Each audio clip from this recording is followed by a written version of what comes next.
हम नहीं मानते, जुल्म के ये ज़ाब्ते हम नहीं मानते, स्कूलों की नेज़कारी मंजूर, स्कूलों की नेज़कारी मंजूर, स्कूलों की नेज़कारी मंजूर, पाकिस्तान जिंदाबाद, पाकिस्तान जिंदाबाद, जुल्म के ये ज़ाब्ते हम नहीं मानते, जुल्म के ये ज़ाब्ते हम नहीं। सारे इस एहतजाज में शामिल हो जाएं और अपना हक जो है उस पर डाका डालने की हुकूमत को हरगिज़ इजाज़त न दें।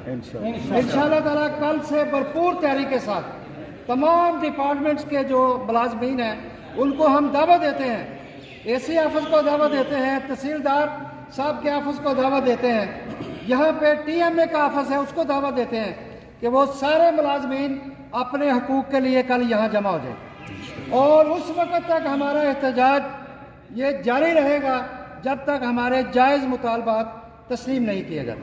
इंशाअल्लाह।